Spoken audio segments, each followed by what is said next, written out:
నమస్తే సువర్ణ మీడియాకు స్వాగతం. ప్రభుత్వం మారింది, మరి పాలన మారుతోందా? కొత్త ప్రభుత్వం ఇచ్చిన 6 గ్యారెంటీల్ని అమలు చేయడానికి ఎలాంటి చర్యలు చేపడుతోంది? గ్యారెంటీలు 6 ఇచ్చింది, దరఖాస్తు పత్రం 1 ఇచ్చింది. అలాగే ఎన్నో అనుమానాలకు తావిస్తోంది. సో వీటన్నింటినీ ఎలా అమలు జరుగుతోంది, ఎలా అమలు జరిగితే బాగుంటుంది, ప్రజాపాలన, నిజమైన ప్రజాపాలన ఎప్పుడొస్తోంది, వీటి గురించి మాట్లాడడానికి మనతో ఇవాళ ఉన్నారు విజ్ఞాన భాండాగారం ప్రొఫెసర్ కాసిం గారు. సో ఆయనతో మాట్లాడి తెలుసుకుందాం ఈ ప్రభుత్వం ఎలాంటి చర్యలు చేపడుతోంది, ప్రజాపాలన నిజంగా వస్తుందా లేదా అని ఆయన అడిగి తెలుసుకుందాం. నమస్తే సార్. నమస్తే. సో సార్, ప్రభుత్వం అయితే మారింది, ప్రజల్లో విప్లవం పుట్టుకొచ్చింది. సడన్ గా 6 నెలల్లో సినిమా మారిపోయింది. బీఆర్ఎస్ ప్రభుత్వాన్ని గద్దె దించేసింది. ప్రజల చైతన్యం అనొచ్చు, లేకపోతే ఇంకేమన్నా కావచ్చు. వాళ్ళు మార్పు కోరుకుంటున్నారా, లేకపోతే సమాజాన్ని న్యాయం కోరుకుంటున్నారా ఏంటో తెలియదు, కానీ ఆల్ ఆఫ్ ఏ సడన్ ఎవరు ఎక్స్పెక్ట్ చేయని విధంగా కాంగ్రెస్ ప్రభుత్వం గద్దెనెక్కింది. సో ఇప్పుడు కాంగ్రెస్ ప్రభుత్వం ఇచ్చిన 6 గ్యారెంటీలు ఎలా ఉంటాయి అంటే, ఒక దరఖాస్తు పత్రం అయితే ఇచ్చింది, మరి ఆ 6 గ్యారెంటీల అమలు జరుగుతుందంటారా నిజంగానే, అది కూడా 100 రోజుల్లో? అదమ్మా, ఇప్పుడు తెలంగాణ ప్రాంతంలో 9.5 సంవత్సరాలకు పైగా పరిపాలించిన బీఆర్ఎస్ పార్టీ మొన్న అధికారాన్ని కోల్పోయింది. దాదాపు 10 సంవత్సరాల అధికారానికి దూరంగా ఉన్న కాంగ్రెస్ పార్టీ అధికారంలోకి వచ్చింది. అయితే ఒక పార్టీ పోయి ఇంకొక పార్టీ అధికారంలోకి రావడానికి కేవలం 2 పార్టీల మధ్యన జరిగిన సంఘర్షణనో, వివాదమో, వాదనో అని కాకుండా ఇది మొత్తం సమాజంలో వ్యక్తమైన అభిప్రాయంగా ఇప్పుడు అధికారంలోకి వచ్చినటువంటి వాళ్ళు గ్రహించాలి.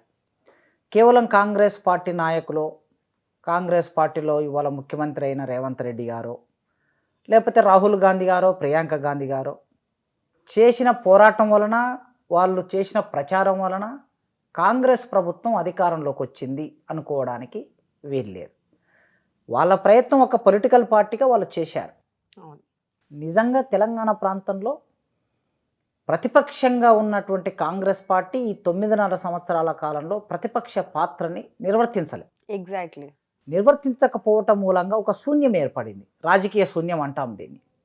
ఈ రాజకీయ శూన్యములోకి రకరకాల పార్టీలు ప్రవేశించడానికి ప్రయత్నం చేశాయి. బీజేపీ పార్టీ ఆ శూన్యంలోకి ప్రవేశించి ఇవాళ 8 ఎమ్మెల్యే స్థానాలు గెలవటం తెలంగాణ ప్రాంతంలో అంటే అదేం చిన్న విషయం కాదు. 19 స్థానాల్లో సెకండ్ స్థానంలో ఉంది బీజేపీ పార్టీ. అంటే నిన్న హోమ్ మినిస్టర్ అమిత్ షా గారు మాట్లాడారు వాళ్ళ పార్టీ మీటింగ్లో, 30 స్థానాలు గెలవాలి మనము, కానీ 8 స్థానాల దగ్గరనే ఆగిపోయాము అన్నాడు. అంటే కాంగ్రెస్ పార్టీ చేయలేని పాత్రలోకి బీజేపీ పార్టీ ప్రవేశించిన ఒక వాతావరణం తెలంగాణలో కనిపిస్తుంది. అయితే మీరు ప్రారంభంలో అన్నట్లు ప్రజలు ఇక్కడ చైతన్యవంతంగా ఉన్నారు తెలంగాణ ప్రాంతంలో. ఎప్పుడైనా తెలంగాణ ప్రాంతానికి ఉండే ఒక లెగసీ, ఒక 500-600 సంవత్సరాల చరిత్ర తీసుకున్న ఇక్కడుండే లెగసీ ఏమిటంటే, అన్నము లేకపోయినా ఆత్మగౌరవం కోసం ఆరాటం పడే ప్రాంతం ఇది, ఈ నేల.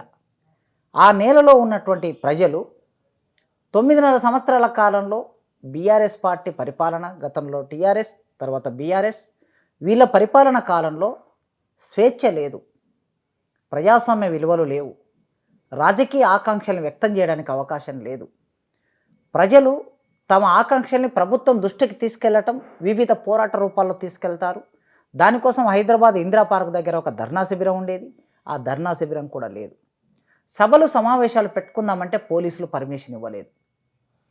మేధావులుగా ఉన్నటువంటి వాళ్ళు తమ డీసెంట్ను వ్యక్తం చేయడానికి, తమ అసమ్మతిని వ్యక్తం చేయడానికి ప్రయత్నం చేసినప్పుడు మాలాంటి వాళ్ళ మీద కేసులు పెట్టి జైల్లో తోసేశారు. ఇట్లాంటి ఒక వాతావరణం తెలంగాణలో ఉంది కనుక దీని నుంచి బయటపడడం ఎట్లా అని ప్రజలు చాలా రోజుల నుంచి ఉక్కపోతను అనుభవిస్తున్నారు. ఆ ఉక్కపోత నుంచి మేధావులు, విద్యార్థులు, యువజనులు, నిరుద్యోగులు, రైతు సంఘాలు, ప్రజా సంఘాలు ఇంతమంది చేసిన పోరాట ఫలితం ఎన్నికల రూపంలో కాంగ్రెస్కు లభించింది. ఇవాళ కాంగ్రెస్ అధికారంలోకి వచ్చింది. అయితే నాలాంటి వాళ్ళం మేమేం ఆలోచిస్తామంటే, పాలకులు మారుతూ ఉంటారు, అయితే మౌలికంగా పాలన ఏం మారుతుంది అనే ప్రశ్న వేసుకుంటాం. పాలన విధానం మారాలి, పాలన విధానం మారాలి. ఎప్పుడైనా 75 సంవత్సరాల భారతదేశంలో పాలకులు చాలామంది మారారు, కానీ పాలన విధానంలో మౌలికమైన మార్పు జరగలేదు. అట్లే మన తెలంగాణ అంటే ఉమ్మడి ఆంధ్రప్రదేశ్ 1956 నుంచి ఉమ్మడి ఆంధ్రప్రదేశ్ తీసుకున్న ఇప్పటి వరకు చాలామంది ముఖ్యమంత్రులు మారారు, కానీ మౌలికమైన సమస్యలు అట్టే పరిష్కరించబడలేదు. ఒకవేళ మౌలికమైన సమస్యలు పరిష్కరించబడి ఉంటే ఈ 60-70 సంవత్సరాల కాలంలో కాంగ్రెస్ పార్టీ ఈ పత్రం తీసుకురావాల్సిన అవసరం లేదు. అవును. అంటే ప్రజల మౌలిక సమస్యలు ఇప్పటి వరకు పాలకులు మార్చి ఉంటే ఒక బూరుగుల రామకృష్ణారావు హైదరాబాద్ స్టేట్కు మొదటి ముఖ్యమంత్రి, నీలం సంజీవరెడ్డి ఆంధ్రప్రదేశ్ రాష్ట్రానికి మొదటి ముఖ్యమంత్రి, ఇక అక్కడ నుంచి మొదలు పెడితే జలగం వెంగళరావు, ఎన్టీ రామారావు, కోట్ల విజయభాస్కర్ రెడ్డి, చంద్రబాబు నాయుడు, తర్వాత మళ్ళా కోట్ల విజయభాస్కర్ రెడ్డి, తర్వాత చెన్నారెడ్డి, నేదురుమల్లి జనార్దన్ రెడ్డి, రాజశేఖర్ రెడ్డి, కిరణ్ కుమార్ రెడ్డి, రోషయ్య, కేసీఆర్, ఇట్లా ఇంతమంది ముఖ్యమంత్రులు మారారు. మరి మారినాక స్త్రీలకి ఇంకా మేము సహాయం చేస్తామంటున్నారు వీళ్ళు. అంటే 70 ఏళ్ళలో స్త్రీల జీవితాల్లో మీరు ఏం మార్పు తీసుకురాలేదనే కదా అర్థం. అట్లే రైతులకి రైతు భరోసా ఇస్తామంటున్నారు, అంటే మీరు రైతుల జీవితాల్లో వ్యవసాయ రంగంలో ఏం మార్పు తీసుకురానట్లే కదా. వృద్ధులకి పెన్షన్ ఇస్తామంటున్నారు, వృద్ధులకి కావలసిన సామాజిక భద్రత మీరు ఇవ్వనట్లే కదా. మహిళలకి రకరకాల పథకాలు మీరు ప్రవేశపెట్టారు. కనుక ఈ కాలములో పాలనలో ముఖ్యమంత్రులు మారారు, కానీ పాలన విధానాలు మారకపోవటం మూలంగా ఈ సమస్యలు అట్లే ఇంకా సమాజంలో ఉనికిలో ఉన్నాయి. ఈ సమస్యని పరిష్కరించవలసిన బాధ్యత ఇవాళ కాంగ్రెస్ పార్టీ చేపట్టాలి. కనీసం వాళ్ళు హామీ పడినటువంటి వీటిని చిత్తశుద్ధితో ఎట్లా పనిచేస్తారు, ఏ ఏ పథకానికి సంబంధించిన లోతులు ఏమిటి, సమస్యలు ఏమిటి, రేపు వాటికి సంబంధించిన విధాన నిర్ణయం తీసుకొని ముందుకెళ్తున్నప్పుడు ఎన్ని సవాళ్ళు వస్తాయి ఏంటి అనేది మనం భవిష్యత్తులో చూడవలసి ఉన్నది.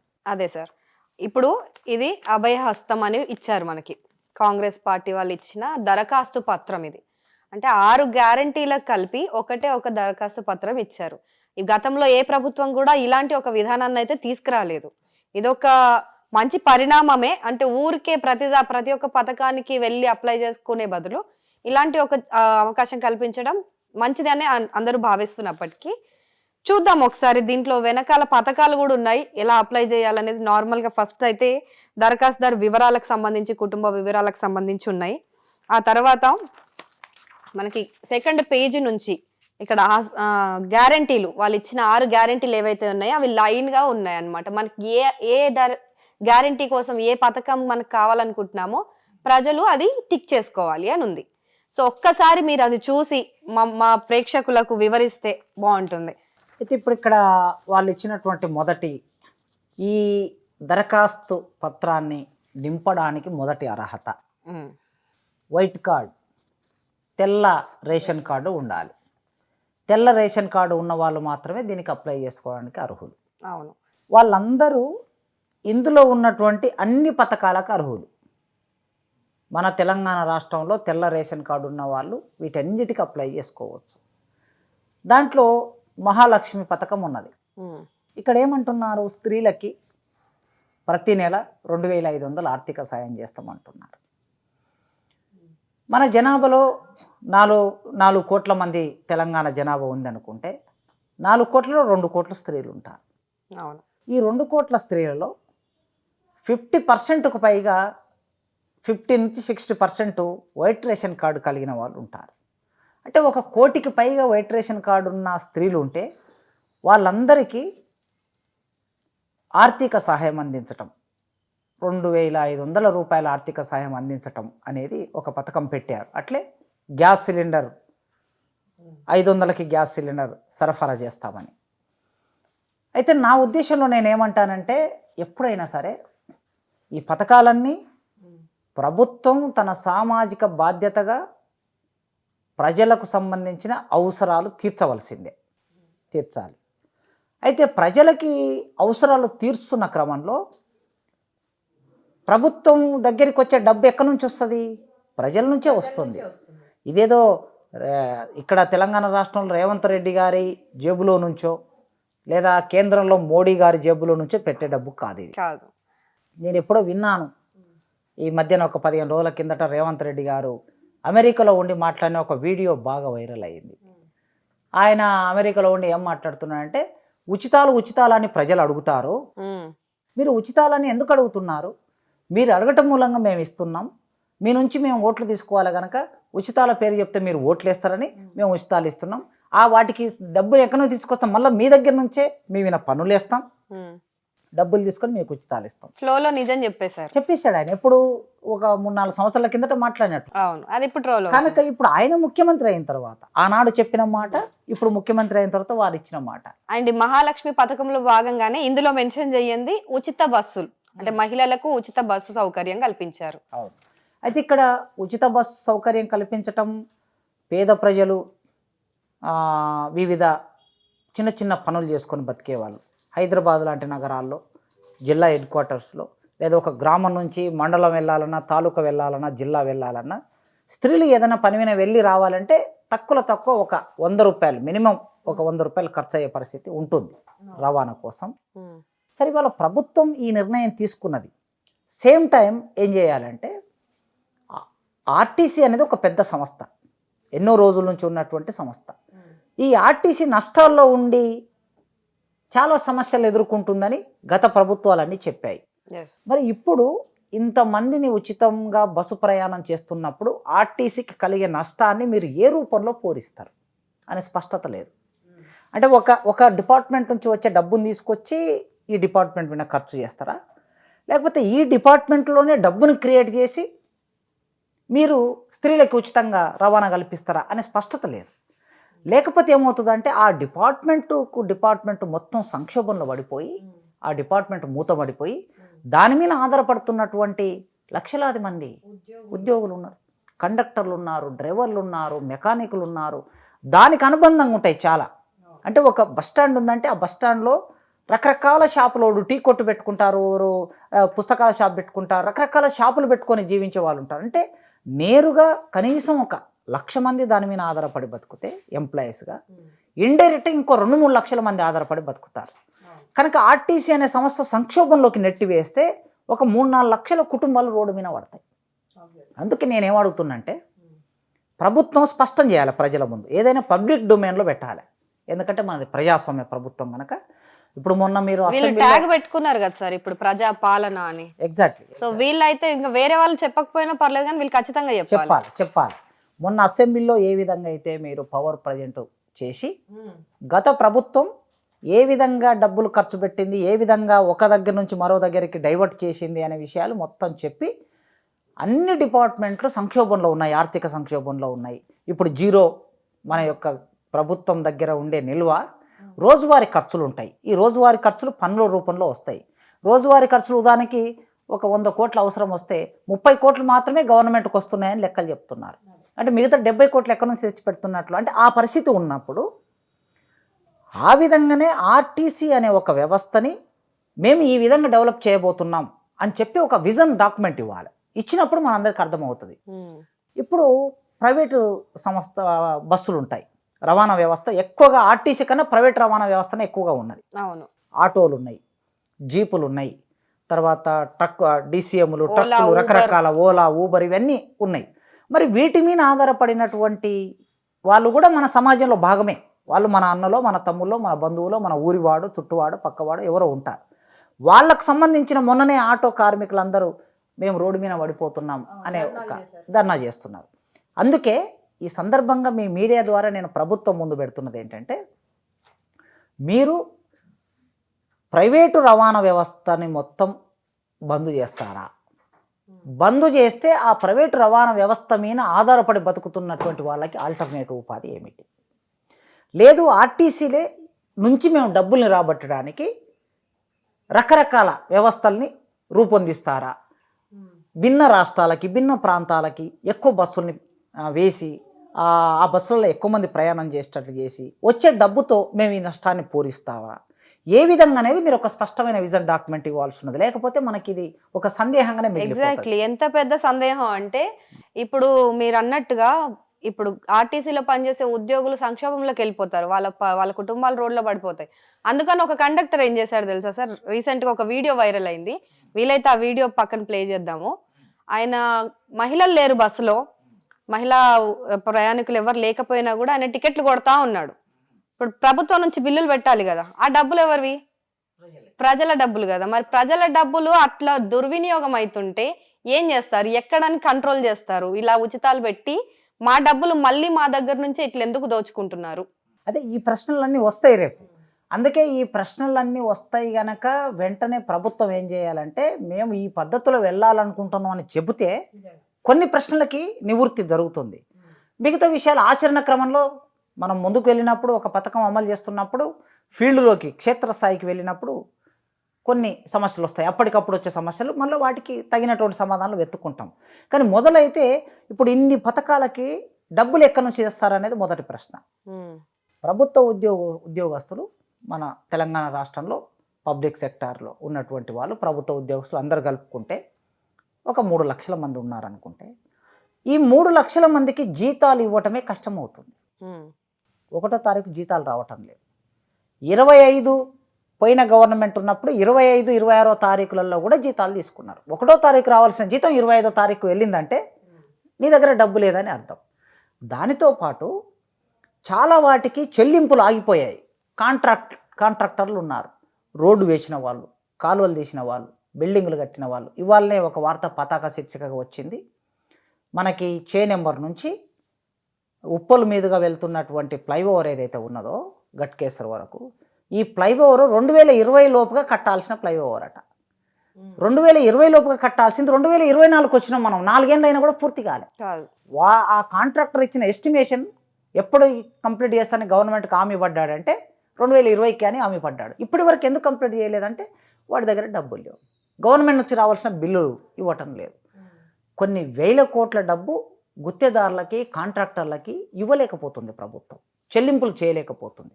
మరి ఇట్లాంటి స్థితి ఉన్నప్పుడు ఇన్ని పథకాలని అమలు చేయడానికి డబ్బులు ఎక్కడి నుంచి తెస్తారని ఒక పెద్ద ప్రశ్న మన ముందుంది. ఒకవేళ ఆ మార్గం ఏమిటి? మామూలుగా రేవంత్ రెడ్డి గారైనా ఎవరైనా ఓం రీం చుం బుస్ అని మంత్రం చేసి డబ్బులు అయితే తీసుకురాలేడు. అంతే కదా. ఏం చేయాలి? ఈయన కూడా అప్పులు చేయాలి. ఇప్పుడు ఒక మనిషి తల మీద 1,20,000, 1,30,000 అప్పు ఉందని అనుకుంటే గత గవర్నమెంట్ చేసింది. ఇప్పుడు రేవంత్ రెడ్డి గారు చేసే అప్పు ఇంకొక మనిషిని ఇంకో 1,00,000 రూపాయల అప్పు, అంటే 2 లక్షల అప్పు ఒక్కొక్క తల మీద, తెలంగాణలో ఉన్న ప్రజల తలల మీద పెట్టేటటువంటి పరిస్థితి ఏర్పడుతుంది. అంటే అప్పు తెచ్చి పప్పు కూడు తినటం ఎందుకు అనే ఒక ప్రశ్న మన దగ్గర సమాజంలో ఒక సామెతలాగా లేవనెత్తుతుంది ఖచ్చితంగా. సో ఇన్ని అంశాలు మన ముందు. ఇంకోటి ఇదే ఉచితాల పైనే ప్రభుత్వము ఈ అసెంబ్లీలో ఆయన ప్రాజెక్ట్ పెట్టి ఎట్లయితే చూపించారో, ఆ అప్పులు ఉన్నాయి మనకి, ఇంత లాస్లు ఉన్నాము, ఇంత జీరో బడ్జెట్ ఉంది అని చెప్పి. సో ఈ ప్రీ వర్క్ అంతా ఎందుకు ఎన్నికల ముందు ఎందుకు చేసుకోలేదు? ఎందుకు ఈ హామీలను ముందే 6 గ్యారెంటీలు అయితే ఎన్నికల ముందే ఇచ్చారు కదా సార్. సో అప్పుడు ఎందుకు తావే చేసుకోలేదు ఇవన్నీ అని ఒక ప్రశ్న. అంటే ఎన్నికలకి పోయేటప్పుడు రాజకీయ పార్టీలన్నీ ఏం చేస్తాయంటే ప్రజా ఆకర్షక పథకాలతో ముందుకు వెళ్తారు. ఎవరు ఎక్కువగా ప్రజల్ని నమ్మించగలుగుతారో, ఎవరు ఎక్కువగా గట్టిగా మోసం చేయగలుగుతారో, నమ్మించడం మోసం చేయగలుగుతారో వాళ్ళకి ఓట్లు వస్తాయని వాళ్ళు భావిస్తారు. అంటే ప్రజలలో అమాయకత్వం, ప్రజలలో చైతన్యం లేకపోవటం, వీటి వలన దీన్ని ఆసరా చేసుకొని ఇట్లాంటి హామీలు ఇస్తారు. ఈ హామీలు ఇచ్చిన తర్వాత అధికారంలోకి వచ్చామనుకోండి, అధికారంలో వచ్చినప్పుడు చూద్దాం ఏమవుతుంది. 5 ఏళ్ళు అయితే అధికారం ఉంటుంది కదా, ప్రజలు మళ్ళీ వచ్చి మనల్ని అయితే ముఖ్యమంత్రి సీట్ నుంచి లాగేసే పరిస్థితి ఉండదు కదా. నిజంగా సార్. 5 ఏళ్ళ వరకు మనకు అధికారం ఉంటుంది, 5 ఏళ్ళ తర్వాత మళ్ళీ చూద్దాం అనేటటువంటి ఒక దాటవేత ధోరణే తప్ప నిర్దిష్టమైన ఆలోచన ఉంటే మాత్రం మీరు అన్నట్లు ఇదో ఈ పథకానికి ఇక్కడ నుంచి డబ్బులు వస్తాయి, మేము అధికారంలోకి వస్తే అప్పు చేయకుండా ఈ రంగం నుంచి వచ్చే డబ్బును, ఈ రంగం నుంచి వచ్చే లాభాన్ని తీసుకెళ్ళి ఈ పథకం మీద ఖర్చు పెడతాం, ఒక్క పైస కూడా మేము అప్పుదేము అనేది ముందే చెప్తారు వాళ్ళు. కనుక ఏ పార్టీ కూడా ఎన్నికల సమయంలో ఈ విషయాన్ని చెప్పడం లేదు. ప్రజా ఆకర్షక పథకాలని ప్రచారం చేయటమే తప్ప అంతకు మించి వాళ్ళకు ప్రత్యామ్నాయమైన మార్గం లేదు. అండ్ ఇలాంటప్పుడే అనిపిస్తుంది మనకి, వ్యూహకర్తలు ఉంటారు కదా ఎన్నికల్లో గెలిపించడానికి. ఇప్పుడు సునీల్ కనుగోలు ఉన్నారు కాంగ్రెస్కి, అట్లా ఎన్నికలు అయిపోయినాక కూడా వ్యూహకర్తలు ఉంటే బాగుండు, ప్రజల పాలన, ప్రజలకి న్యాయం చేసేటట్టు. అట్లా అని ప్రజలు కోరుకుంటున్నారు. సో ఇప్పుడు మహాలక్ష్మి పథకం తర్వాత మనకి దరఖాస్తులోనే కనిపిస్తుంది ఇంకో పథకం వచ్చి రైతు భరోసా. ఇప్పుడు మనకు ఆల్రెడీ బీఆర్ఎస్ ప్రభుత్వంలో కూడా ఈ పేరును విన్నాం మనం.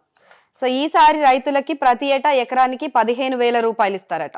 ఈయనిచ్చుడే అనవసరం, అంటే వందల ఎకరాలు ఉన్న వాళ్ళకి ఇవ్వడం వేస్ట్ అనేసి భావిస్తుంటే ఈయనేమో 15,000 ఇస్తానంటున్నారు ఇప్పుడు.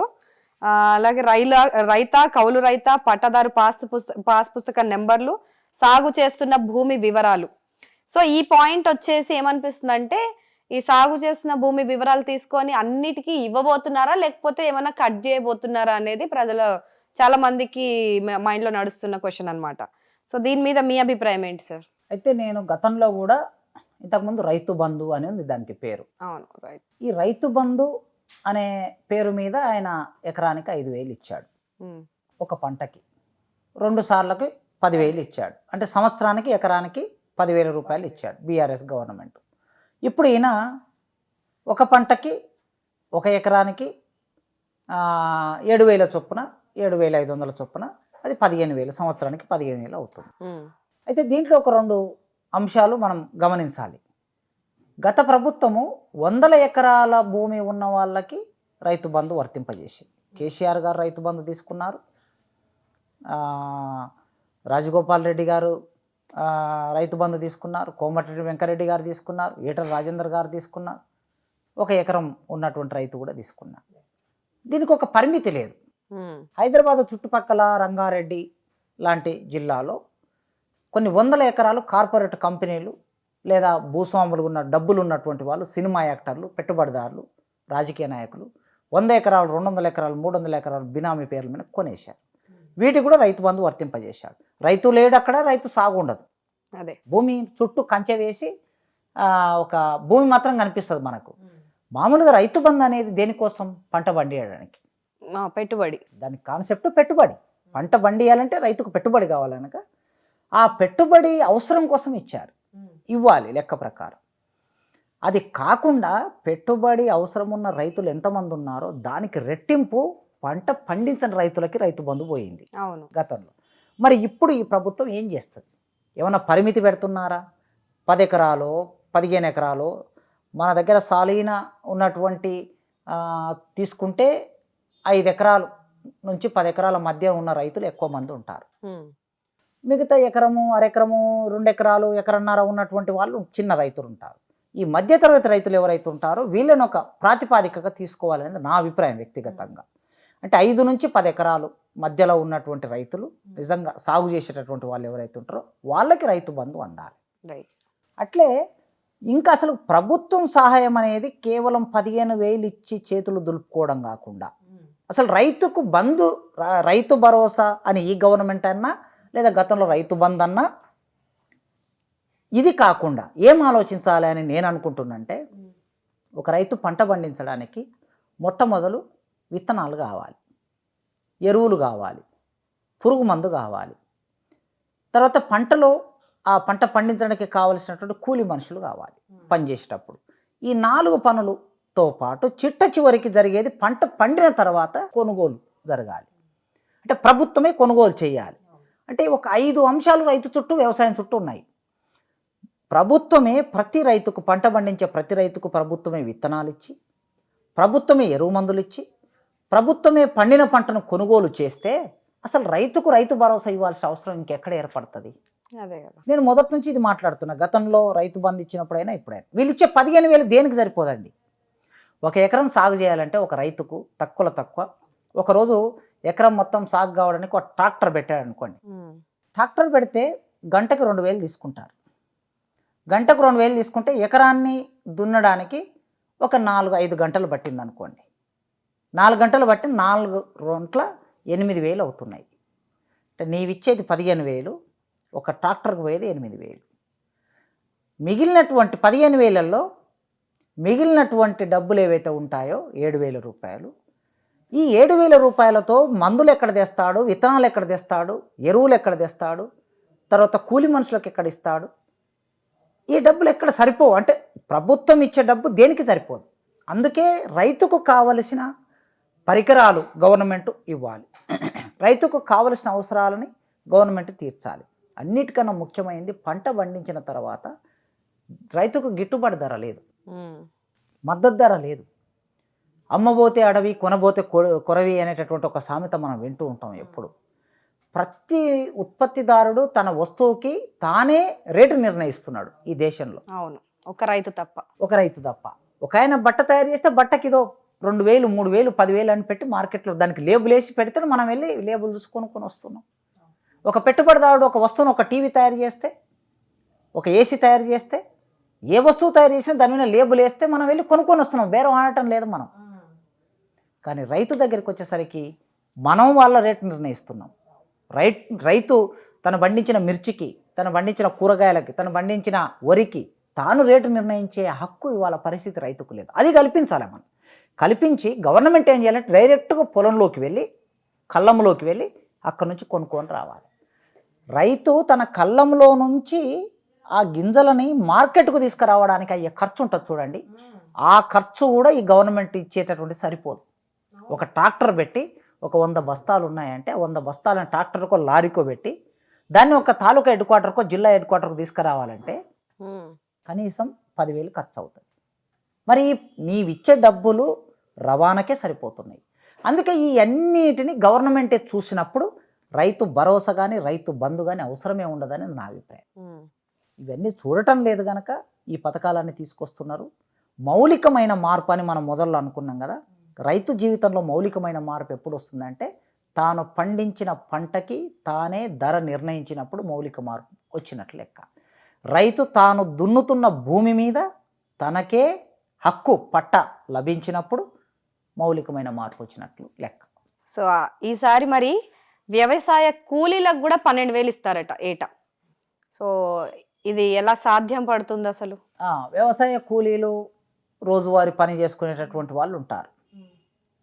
వీళ్ళు చాలామంది ఉంటారు, రైతుల కన్నా రెట్టింపు సంఖ్యలో. ఒక రైతు తన పంట పొలంలో ఒక రైతు సాగు చేసుకుంటే 2 ఎకరాలు 3 ఎకరాలు, ఆ 2-3 ఎకరాల్లో పనిచేసే వాళ్ళు ఒక 20 మంది కూలీలు ఉంటారు. మరి ఇంతమంది కూలీలకి ఈ పథకాన్ని ఎట్లా అమలు చేస్తారనేది విత్ జీరో బడ్జెట్తో 12,000 ఒక కూలికి ఇవ్వటం అనేది ఏ ప్రాతిపాదిక మీద కూలీ నిర్ణయిస్తారు. ఉదాహరణకి నాకు 2 ఎకరాలు ఉందనుకోండి, నాకు 2 ఎకరాలు ఉంటే నా 2 ఎకరాలకి రైతు బంధు ఇస్తావు, 15,000 ఇస్తావు. సేమ్ టైం నేను కూలీగా కూడా మారుతా కొన్నిసార్లు. 2 ఎకరాల భూమి ఉన్నోడు మొత్తము 365 రోజులు 2 ఎకరాల్లో పని చేసుకోలేడు. అవును, మా అంటే 1 రోజు 2 నెలలు పని చేస్తే పని అయిపోతుంది, పంట వేసేస్తారు. మళ్ళీ అది కోతకు వచ్చినప్పుడు పని. ఈ మధ్యలో ఖాళీ ఉంటుంది 2-3 నెలలు. ఈ ఖాళీ ఉన్నప్పుడు ఏం చేస్తారు, వీళ్ళు కూలీలుగా మారుతారు వేరే పంట పొలంలో. ఈ ప్రశ్న వస్తుంది, మరి అంటే నేను రైతు బంధు నీకు ఆల్రెడీ రైతు భరోసా 15,000 ఇచ్చాను కదా, కూలీగా మళ్ళీ నీకు ఇవ్వను అనే ప్రశ్న వస్తే దానికి ఏం సమాధానం చెప్తారు? కనుక రైతు కూలీలు అంటారు భారతదేశంలో. ఎప్పుడైనా రైతు వేరు కూలీ వేరు కాదు, ఇక్కడ రైతు కూలీలు. అందుకే సంఘాలు కూడా ఎట్లుంటాయి, రైతు కూలీ సంఘం అని ఉంటుంది. రైతుల సంఘం కూలీ సంఘం ఉండదు, రైతు కూలీల సంఘం. అంటే రైతు ఒకసారి రైతుగా ఉంటాడు, ఒకసారి కూలీగా ఉంటాడు. అవును, అది భారతదేశంలో ఉండే చిన్న కమతాలు ఉంటాయి కదా, ఈ చిన్న కమతాలలో ఉన్నటువంటి సమస్య ఇది. మరి దీనికి ఏం సమాధానం చెప్తారు ఈ ప్రశ్న వస్తే? కూలీ అంటే రైతుకు ఆయన మొత్తమే భూమి లేని వాళ్ళు కూలీగా మాత్రమే పనిచేసే వాళ్ళకి ఇస్తారేమో. ఒకసారి ఆయన వెళ్తాడో లేదో వీళ్ళు వెళ్ళి చూస్తారా ప్రభుత్వాలు? అవన్నీ మనకు క్షేత్రస్థాయికి వెళ్ళినప్పుడు practical problems. Thank you so much sir. And ఇక్కడ ఈ ప్రభుత్వం ఈ దరఖాస్తులో రాసిన ఈ ప్రజా పాలన అని ఊరికే వక్కా నుంచి చెప్తున్న ప్రజాపాలన నిజంగా ఎప్పుడు వస్తుందని అంటే మన ఈ ఎస్కాట్ అంటే ఆయన ప్రజలకు నాయకులుగా ఎన్నుకోబడిన ఈ నేతలు ఎవరైతే ఉన్నారో వాళ్ళు భద్రత లేకుండా ప్రజలను డైరెక్ట్ గా వెళ్ళి కలిసిన రోజు మాత్రమే ఈ ప్రజా పాలన సాధ్యమవుతుందని ప్రొఫెసర్ కాసిం గారు చెప్పిన పరిస్థితి చూసాం.